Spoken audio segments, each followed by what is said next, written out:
আসসালামু আলাইকুম।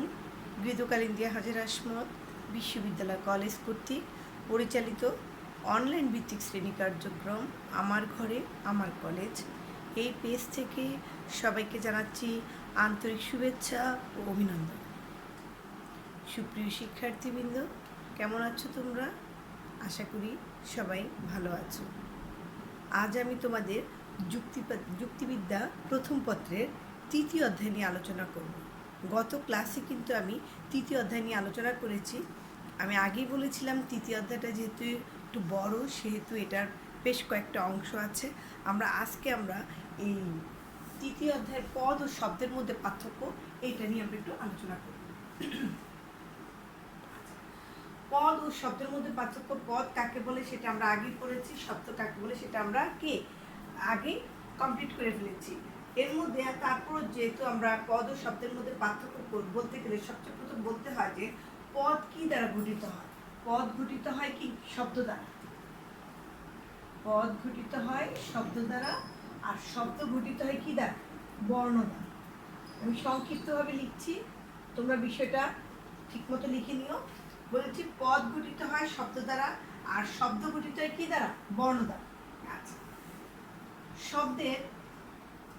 শব্দের থাকে পদের একাধিক অর্থ থাকে না। পদের একাধিক অর্থ থাকে না, কিন্তু শব্দের কিন্তু একাধিক অর্থ থাকে। শব্দের একাধিক অর্থ থাকে। একাধিক অর্থ বিষয়টা আমি একটু ক্লিয়ার করি। যে আমরা বলেছি যে একাধিক অর্থ থাকে না, এটা হলো কি? যেমন যদি আমাকে বলা হয় যে বসন্ত, বসন্ত, এই যে বসন্ত শব্দটা আমি যদি শুধু এই শব্দটা বলি, তখন তুমি মনে করতে পারো এটা দ্বারা আমরা কি বুঝাই? এটা দ্বারা আমরা ঋতুরাজ বসন্তকেও বুঝাই, আবার এটা দ্বারা আমরা কিন্তু একটা রোগকেও বুঝাই। তাহলে আমরা ঋতুকেও বুঝাই, তারপর আমরা কি কাকে বুঝাই? রোগকেও বুঝাই। দুইটাকে কিন্তু বুঝাই এই বসন্ত দ্বারা। তাহলে শব্দের যে একাধিক অর্থ থাকে, তাহলে বসন্ত শব্দ দ্বারা ঋতুকেও বোঝানো যায়, রোগকেও বোঝানো যায়। কিন্তু আমরা বলেছি পদের একাধিক অর্থ থাকে না। তাহলে পদের কি অর্থ থাকে? কিন্তু যদি আমি বলি বসন্ত হয় কষ্টদায়ক, এই যে এই পদটা যদি আমি লিখি, তাহলে দেখো এখানে অর্থটা বসন্ত হয় কষ্টদায়ক, তখন এটা কি ঋতু? ঋতু কি কষ্টদায়ক? না। তাহলে কোনটাকে বুঝাবো আমরা? রোগকে বুঝাবো। এখানে বসন্ত বলতে কিন্তু স্পেসিফিক রোগকে বোঝানো হয়েছে, যে বসন্ত হয় কষ্টদায়ক। তাহলে দেখো যে আমরা বলেছি শব্দ দ্বারা একাধিক অর্থ বোঝা যায়, কিন্তু পদ দ্বারা বোঝা যায় কি? পদের একাধিক অর্থ থাকে না, পদের অর্থ থাকে একটি। তাহলে বিষয়টা ক্লিয়ার হলো যে একাধিক অর্থ কিভাবে থাকে না পদের, আর শব্দের একাধিক অর্থ কিভাবে থাকে। শব্দের একাধিক অর্থ আছে, কিন্তু পদের অর্থ কি? একটাই। এরপরে আসো আমরা যে পার্থক্যের মধ্যে যদি বলি, যে আরেকটা পার্থক্য আমরা বলতে পারি যে শব্দের পদের কিন্তু দেখা যাচ্ছে যে সকল পদ কিন্তু শব্দ, কিন্তু সকল শব্দ পদ নয়। এই যে এই আলোচনার বিষয়টা কিন্তু আমরা গত ক্লাসে করেছিলাম যে সকল পদ কিন্তু শব্দ। কারণ পদ হতে গেলে পদ কি দ্বারা তৈরি? পদ বিভিন্ন শব্দ দ্বারা তৈরি। তাহলে সকল পদ কি হবে? শব্দ হবে। কিন্তু সকল শব্দকে পদ বলা যায় না। কেন বলা যায় না? আমরা বলেছিলাম শব্দকে তিন ভাগে ভাগ করেছিলাম। একটা কি ছিল? পদযোগ্য শব্দ, সহপদযোগ্য শব্দ, আর এটা ছিল পদ নিরপেক্ষ শব্দ। এই তিনটা যে প্রকারভেদ ছিল, তার মধ্যে আমরা কিন্তু বলেছিলাম সকল শব্দ পদ নয়। তাহলে কোনটাকে শুধু আমরা পদ বলেছিলাম? শুধুমাত্র কি পদযোগ্য শব্দকে। এই পদযোগ্য শব্দকে আমরা বলেছিলাম কি? পদ। আর যে সহপদযোগ্য, আর যে বলেছিলাম যে পদ নিরপেক্ষ, এগুলো কিন্তু পদ নয়। এই জন্য বলছে যে সকল শব্দ পদ নয়। তাহলে এবার বুঝছো সকল শব্দ পদ নেই এই কারণে যে শুধুমাত্র পদযোগ্য শব্দগুলো পদ, কিন্তু সহপদযোগ্য শব্দ এবং পদ নিরপেক্ষ শব্দটা পদ হতে পারে না। এরপরে আসো আমরা 4 নম্বর যে পয়েন্টটা দেখি, সেখানে হলো একটি যুক্তি বাক্যে বা একটি যদি আমরা বলি যে কোনো যুক্তি বাক্যে আমরা যদি বলি যে যুক্তি বাক্যে পদ থাকে, শব্দ থাকে কিন্তু কয়টি? একাধিক। শব্দ থাকে একাধিক। একটি যুক্তি বাক্যে শব্দ থাকে একাধিক, কিন্তু পদ থাকে কয়টি? পদ থাকে দুইটি। তাহলে কি বললাম বিষয়টা দেখো, একটি যুক্তি বাক্যে শব্দ থাকে একাধিক, কিন্তু একটি যুক্তি বাক্যে পদ থাকে দুইটি। একটা কি উদ্দেশ্য পদ, আরেকটা কি পদ বিধেয় পদ। এই তোমরা পার্থক্যগুলো কিন্তু প্রত্যেক বইতে পাবা। বই থেকে তোমরা পার্থক্যটা মুখস্থ করে নেবে, কারণ আমাদের প্রায় পরীক্ষাতে কিন্তু এই পদ ও শব্দের মধ্যে পার্থক্যটা আছে। তাহলে তোমরা এটা মুখস্থ করে নেবা। তাহলে কি বললাম, একটি যুক্তি বাক্যে পদ থাকে দুটি, কিন্তু শব্দ থাকে কি একাধিক। এরপরে আসো, পদ হচ্ছে যুক্তি বাক্যের ক্ষুদ্রতম একক। যুক্তি বাক্যের ক্ষুদ্রতম এককটাকে বলা হয় কি পদ। আর শব্দটা হচ্ছে কি ব্যাকরণের ক্ষুদ্রতম একক। ব্যাকরণের ক্ষুদ্রতম একক। তাহলে শব্দ হচ্ছে ব্যাকরণের ক্ষুদ্রতম একক, আর পদ হচ্ছে যুক্তি বাক্যের ক্ষুদ্রতম একক। আরেকটা পয়েন্ট আমরা দিতে পারি যে পদ দ্বারা শুধু কি করা যায়, চিন্তা প্রকাশ করা যায়। পদ দ্বারা শুধুমাত্র চিন্তাকে আমরা প্রকাশ করতে পারি, কিন্তু আমরা এই শব্দ দ্বারা কিন্তু চিন্তা, ইচ্ছা, আশা, আকাঙ্ক্ষা, তাহলে এগুলোকে প্রকাশ করতে পারি। তাহলে আমরা কি বললাম যে পদ দ্বারা শুধু চিন্তাকে প্রকাশ করা যায়, কিন্তু শব্দ দ্বারা চিন্তা, ইচ্ছা, আশা, আকাঙ্ক্ষাকে প্রকাশ করা যায়। তাহলে দেখো এই পার্থক্যগুলো ছাড়াও কিন্তু আরো অনেকগুলো পার্থক্য আছে। তোমরা ইয়ে করে নিবা, বই দেখে এটা মুখস্থ করে নিবা। তারপরও তোমাদের সুবিধার্থে আমি আবারও বলছি, পদ ও শব্দের মধ্যে পার্থক্য যদি আসে তাহলে প্রথম পার্থক্য তোমরা সংজ্ঞাগত পার্থক্যটা দিয়ে নিবা। তারপরে তোমরা বলবা যে পদ তৈরি হয় শব্দ দ্বারা, শব্দ তৈরি হয় বর্ণ দ্বারা। পদের একাধিক অর্থ থাকে না, কিন্তু শব্দের একাধিক অর্থ থাকে। সকল পদ শব্দ, কিন্তু সকল শব্দ পদ নয়। শুধুমাত্র পদযোগ্য শব্দকে পদ বলা যায়, আর সহপদযোগ্য শব্দ এবং পদ নিরপেক্ষ শব্দকে পদ বলা যায় না।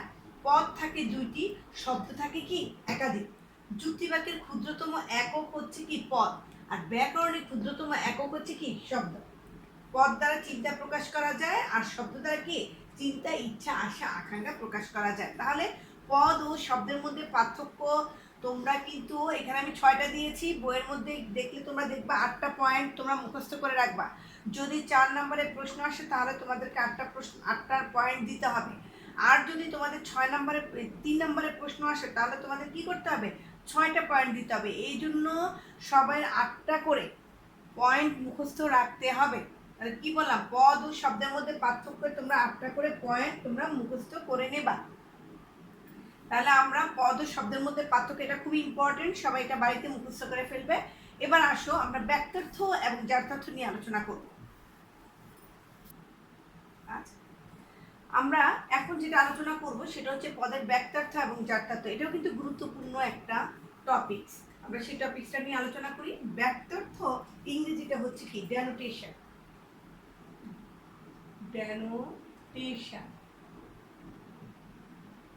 and জ্ঞাতার্থ ইংরেজিটা হচ্ছে কনোটেশন।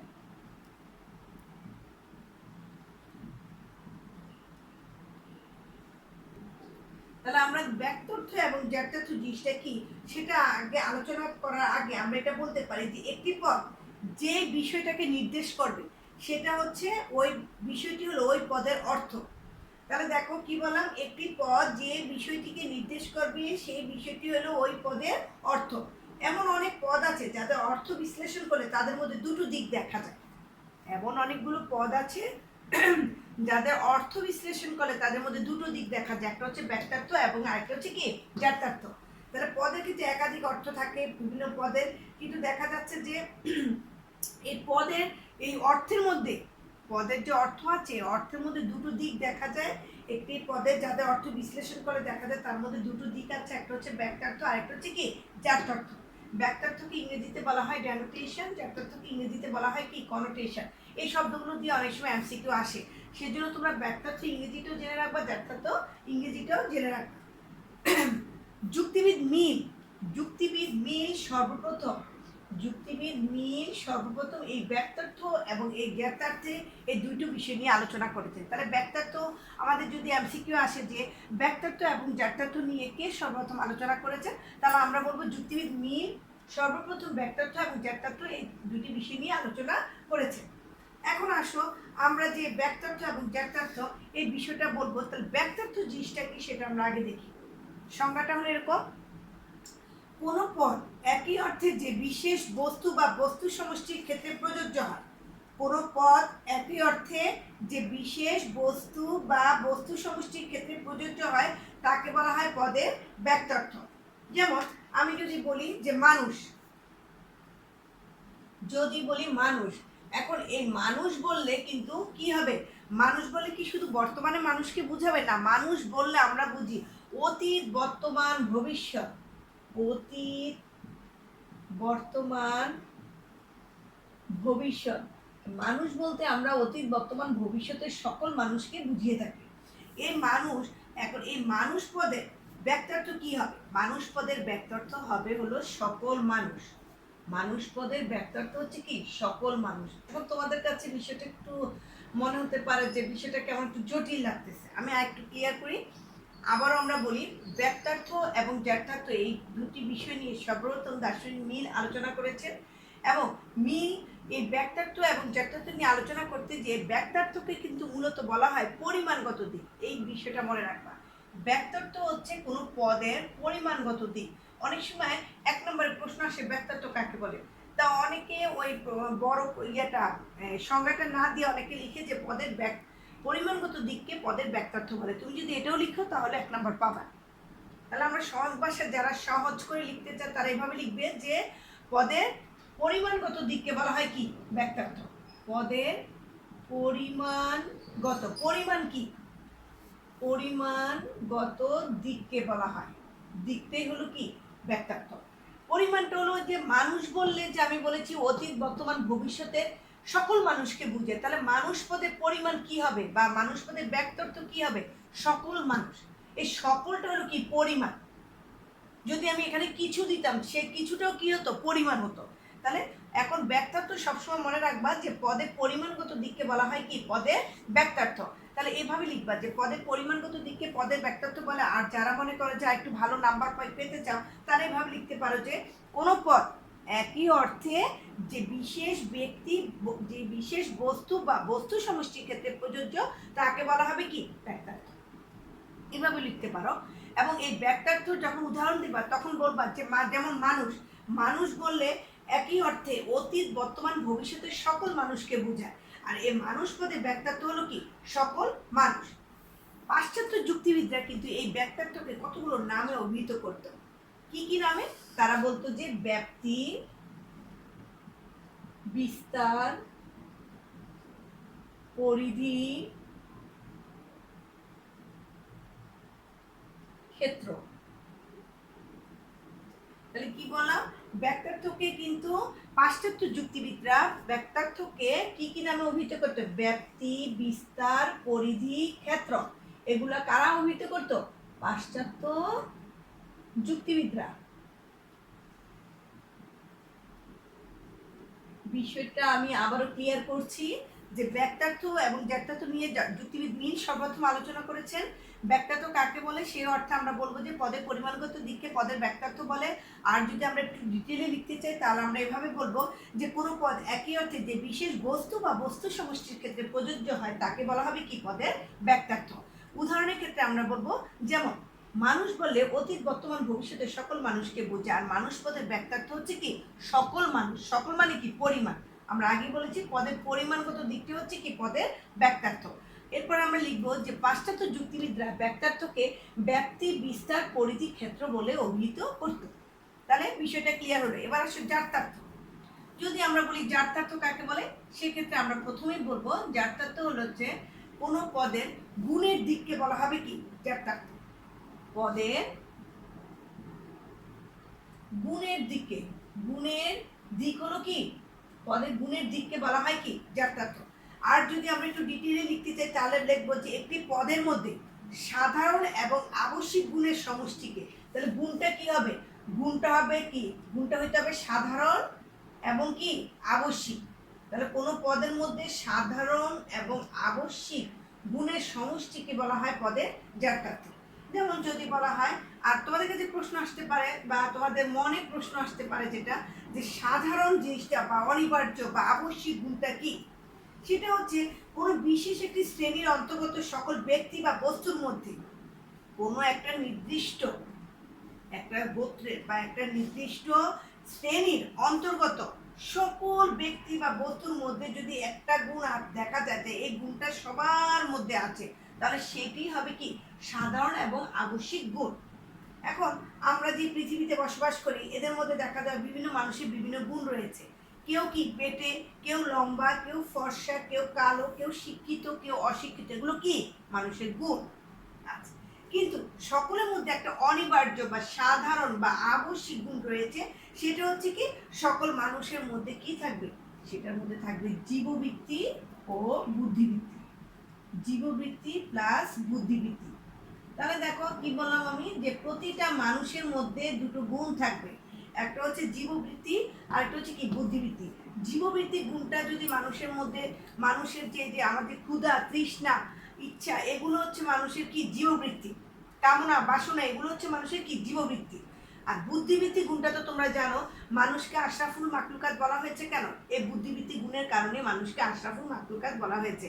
আর এই গুণের কারণেই কিন্তু মানুষের কি, মানুষ অন্যান্য প্রাণী থেকে আলাদা। তাহলে অন্যান্য প্রাণী থেকে আলাদা, এই জন্য আমরা মানুষের যদি বলে মানুষের জ্ঞাতার্থ কি হবে, মানুষ পদের জ্ঞাতার্থ কি হবে, এই প্রশ্নটা হলে আমরা বলবো যে মানুষ পদের জ্ঞাতার্থ হবে জীববৃত্তি প্লাস বুদ্ধিবৃত্তি। তাহলে এবার আসো, আমরা বলেছি মানুষ পদের যদি ব্যাক্তার্থ কি হবে, তাহলে আমরা লিখবো মানুষ পদের ব্যাক্তার্থ হচ্ছে সকল মানুষ। আর যদি বলে মানুষ পদের জ্ঞাতার্থ কি হবে, মানুষ পদের জ্ঞাতার্থ হবে জীববৃত্তি প্লাস বুদ্ধিবৃত্তি। কেন জীববৃত্তি বা বুদ্ধিবৃত্তি, কারণ প্রত্যেক মানুষের মধ্যে এই দুইটা গুণ থাকবে। এই দুইটা গুণ ছাড়া, মানে এটা হলো মানুষের অনিবার্য গুণ, এই গুণটা মানুষ নামক শ্রেণীর মধ্যে, এই গুণটা সবার মধ্যে দেখা যাবে। কিন্তু লম্বা, বেটে, খাটো, এগুলো তো সবার মধ্যে একরকম দেখা যাবে না। কেউ লম্বা, কেউ খাটো, কেউ সুন্দর, কেউ কালো, এগুলো কিন্তু সবার মধ্যে ব্যক্তিভেদে ভিন্ন হয়। কিন্তু জীববৃত্তি এবং বুদ্ধিবৃত্তি সবার মধ্যে থাকবে। এই জন্য বলা হয় এটা হলো মানুষের সাধারণ এবং আবশ্যিক গুণ। তাহলে মানুষের সাধারণ এবং আবশ্যিক গুণের সমষ্টিকে বলা হয় কি জ্ঞাতার্থ। আর জ্ঞাতার্থ উদাহরণ যদি আসে, তাহলে আমরা বলবো মানুষ পদের জ্ঞাতার্থ হচ্ছে জীববৃত্তি প্লাস বুদ্ধিবৃত্তি। এবার আসো, যে জ্ঞাতার্থকে আমরা এর আগে পড়েছি যে ব্যাক্তার্থকে পাশ্চাত্য যুক্তিবিদ্যা বলেছি কি ব্যাপ্তি, বিস্তার, পরিধি, ক্ষেত্র। আর জ্ঞাতার্থকে কি বলেছে, জ্ঞাতার্থকে বলেছে তীব্রতা, তীব্রতা, গভীরতা, অন্তর্ভুক্তি, অন্তর্ভুক্তি। তাহলে দেখো এই পাশ্চাত্য যুক্তিবিদরা জ্ঞাতার্থকে বলেছে তীব্রতা, গভীরতা, অন্তর্ভুক্তি বলে অভিহিত করেছেন, আর ব্যাক্তার্থ কি ব্যাপ্তি, বিস্তার, পরিধি, ক্ষেত্র বলে অভিহিত করেছেন। তাহলে আমরা এই বিষয়টা কিন্তু বুঝতে পেরেছি, তাই তো, যে ব্যাক্তার্থ হচ্ছে কোনো পদের পরিমাণগত দিক, আর জ্ঞাতার্থ হচ্ছে কোনো পদের কি সাধারণ এবং আবশ্যিক গুণ বা গুণের দিক। তাহলে আমরা এক বাক্যে যদি বলতে হয়, পদের পরিমাণগত দিককে বলা হয় পদের ব্যাক্তার্থ, আর পদের গুণের দিককে বলা হয় পদের জ্ঞাতার্থ। আর ব্যাক্তার্থ মানে কি পরিমাণ, যেহেতু সেহেতু মানুষ পদের ব্যাক্তার্থ হলো সকল মানুষ, আর গুণের যেহেতু দিক সেহেতু মানুষ পদের গুণ কি হবে জীববৃত্তি প্লাস বুদ্ধিবৃত্তি। এখন আসো, যদি বলা হয় যে প্রাণী, প্রাণীর ব্যাক্তার্থ কি হবে, প্রাণীর যদি ব্যাক্তার্থ বলি আমরা, যে প্রাণীর ব্যাক্তার্থ কি, আমি সেটা দেখাই তোমাকে। প্রাণী, প্রাণীর এখানে আমি ব্যাক্তার্থ লিখি, প্রাণীর ব্যাক্তার্থ কি হবে আর প্রাণীর জ্ঞাতার্থ কি হবে।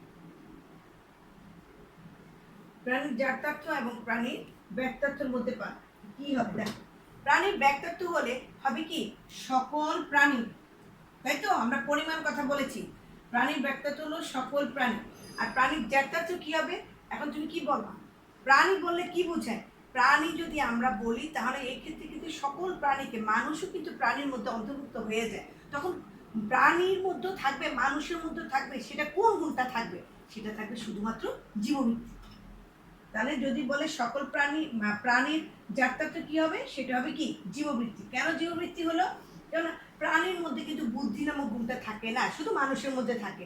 এই জন্যই তো মানুষ প্রাণী থেকে একটু আলাদা, অন্যান্য প্রাণী থেকে মানুষ আলাদা শুধুমাত্র এই গুণের কারণে। আর যে জিনিসটা প্রাণীর সাথে মানুষের মিল আছে সেটা হচ্ছে কি জীবভিত্তিক। কারণ প্রাণীরও ক্ষুধা, তৃষ্ণা, কামনা, বাসনা এগুলো প্রাণীরও আছে, এগুলো প্রাণীরও আছে। এই জন্য প্রাণীর যদি বলা হয় জাততত্ত্ব কি হবে, তাহলে সেটা হবে জীবভিত্তিক, আর প্রাণীর ব্যক্তিত্ব হবে কি সকল প্রাণী। এবার যদি বলি যে অন্ধ মানুষ, অন্ধ মানুষ, অন্ধ মানুষের ব্যক্তিত্ব কি হবে, তাহলে ব্যক্তিত্ব হবে কি সকল পরিমাণ, সকল লাগাইলেই কিন্তু ব্যক্তিত্ব হয়ে যায়, সকল অন্ধ মানুষ। আর জাততত্ত্ব কি হবে, জাততত্ত্ব হবে জীবভিত্তি তো থাকবে, মানুষ অন্ধ মানুষ কি মানুষ না, তাহলে তার মধ্যে দুটো গুণ তো সবসময় থাকতে হবে, কি কি, জীববৃত্তি প্লাস বুদ্ধিবৃত্তি, এই দুইটা থাকবে। কিন্তু এখানে বিশেষ করে স্পেসিফিক মানুষের সাথে আরেকটা জিনিস লাগাইছে, সেটা হলো কি অন্ধ। তাহলে অন্ধত্ব নামক গুণের কারণে কিন্তু মানুষ থেকে অন্ধত্ব মানুষ আলাদা, অন্ধত্ব। তাহলে দেখো এখন এই অন্ধ মানুষের এখানে সকল অন্ধ মানুষ হলো ব্যক্তিত্ব, আর জাততত্ত্ব কি হলো জীববৃত্তি প্লাস বুদ্ধিবৃত্তি প্লাস অন্ধত্ব। এই হলো মূলত আমাদের ব্যক্তিত্ব এবং জাততত্ত্ব। এই ব্যক্তিত্ব এবং জাততত্ত্বকে একটা গভীর সম্পর্ক রয়েছে, ব্যক্তিত্ব এবং জাততত্ত্বের মধ্যে একটা গভীর সম্পর্ক রয়েছে। এই নিয়ে মধ্যযুগীয় যাজকগণ, মধ্যযুগের কিছু ধর্মযাজক ছিলেন, তারা কি করলেন যে একটা নিয়মের মাধ্যমে এই ব্যক্তিত্ব এবং জাততত্ত্বের গভীর বিষয়টাকে উপলব্ধি করেছেন, এবং এই যে নিয়মটাকে তারা বলেছেন যে ব্যক্তিত্ব এবং জাততত্ত্বের বিপরীত ক্রম হ্রাস বৃদ্ধির নিয়ম। তাহলে কি বললাম আমরা, এটা মুছে দেখেন। আচ্ছা, কি বলেছি, মধ্যযুগীয় যাজকগণ ব্যক্তিত্ব এবং জাততত্ত্বের গভীর বিষয়টি উপলব্ধি করার জন্য একটা নিয়মের আশ্রয় নিয়েছেন, সেটা হচ্ছে বিপরীত ক্রম হ্রাস বৃদ্ধির নিয়ম। এই নিয়মটিকে 4 ভাগে প্রকাশ করা যায়। 1 নম্বর নিয়মটি হচ্ছে ব্যক্তিত্ব বাড়লে জাততত্ত্ব কমবে। এই যে নিয়মটা, ব্যক্তিত্ব বাড়লে জাততত্ত্ব কমবে। দ্বিতীয় নিয়মটা হচ্ছে ব্যক্তিত্ব আমরা একবার বাড়াবো, আবার এটাকে কি লিখবো, কমলে, কমলে মানে এটা যদি বাড়ে এটা কমবে। এই যে ক্রম হ্রাস বৃদ্ধি, একবার কমবে, হ্রাস মানে কি কমা, আর বৃদ্ধি মানে কি বাড়া।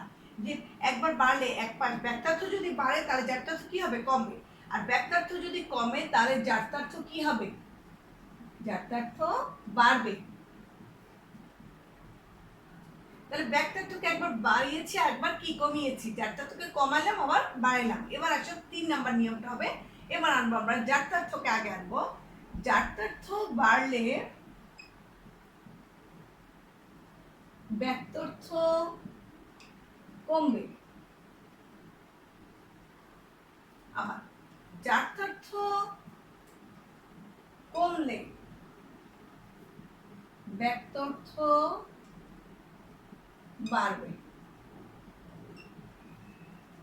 তাহলে আমরা দেখো এই যে ব্যক্তিত্ব এবং জাততত্ত্বের যে বিপরীত ক্রম হ্রাস বৃদ্ধির নিয়ম, এটা মধ্যযুগীয় যাজকগণ একটি নিয়মের সাহায্যে এটাকে ব্যাখ্যা করেছে। নিয়মটিকে 4 ভাগে ব্যক্ত করা যায়। একটা হচ্ছে ব্যক্তিত্ব বাড়লে জাততত্ত্ব কমবে, ব্যক্তিত্ব কমলে জাততত্ত্ব বাড়বে, জাততত্ত্ব বাড়লে ব্যক্তিত্ব কমবে, জাততত্ত্ব কমলে ব্যক্তিত্ব বাড়বে। অনেকের কাছে বিষয়টা খুব সহজ, কিন্তু পরীক্ষার খাতায় আমরা কিন্তু প্রায় দেখি এটা লিখতে গেলে অনেকে ভুল করে। কেন ভুল করে, তোমরা কিন্তু এটা মাথায় রাখবা যে আমি বলি যে ব্যক্তিত্ব দুইটা আগে লিখবা, 4টা নিয়ম তো, ব্যক্তিত্বগুলো আগে লিখবা, যে ব্যক্তিত্বকে একবার বাড়াবা আর একটা কমাবা। আর এখানে তো বলেছি এটা যদি বাড়ে তাহলে এটা কি হবে, এটা কমবে, এটা যদি কমে এটা হবে বাড়বে। এরপর আসো ব্যক্তিত্ব পরে কি, জাততত্ত্বকে একবার বাড়াবা এবং একবার কমাবা, আর তাহলে সেক্ষেত্রে ব্যক্তিত্ব একবার কমবে আর একবার কি হবে, বাড়বে। এই যে 4টা নিয়ম, এই 4টা নিয়মকে আমরা একটু বিশ্লেষণ করে দেখাবো। সেই বিশ্লেষণটা আমরা দেখি আজকে ক্লাসে আমরা কতটুকু আগাতে পারি, তা নাহলে আমরা নেক্সট ক্লাসে কিন্তু এটাকে আরও আমরা চেষ্টা করব এটাকে বোঝানোর জন্য। তারপর আমি ব্যক্তিত্ব এবং জাততত্ত্বের এই নিয়মটাকে তাহলে আমরা একটু বলি যে একটা বাড়লে সবসময় কি হবে, আরেকটা কমবে। আর ব্যক্তিত্ব কি বলেছি, এটা পরিমাণগত দিক, আর জাততত্ত্ব হচ্ছে কি, এটা হচ্ছে কি গুণের দিক। তাহলে পরিমাণের দিক যদি বাড়ে গুণের দিকটা কি হবে, কমবে, আর পরিমাণের দিকটা যদি কমে তাহলে গুণের দিকটা কি হবে, বাড়বে। আর গুণের দিকটা যদি বাড়ে তাহলে পরিমাণের দিকটা কি হবে, কমবে, এবং গুণের দিকটা যদি কমে তাহলে পরিমাণের দিকটাও কি হবে, বাড়বে। তাহলে আজকে আমরা ক্লাসটাকে চেষ্টা করব যে কিভাবে এই 4টা নিয়ম, নেক্সট ক্লাসগুলোতে আমরা এই 4টা নিয়ম নিয়ে কিন্তু আলোচনা করব। যেহেতু আজকে সময় অল্প, সেহেতু আমরা পরবর্তী ক্লাসে এই 4টা নিয়মকে একটু ডিটেইলি আলোচনা আমরা করব। তাহলে আজকের ক্লাসটা আমরা এখানেই শেষ করছি। তোমরা সবাই ভালো থাকো, সুস্থ থাকো। আল্লাহ হাফেজ।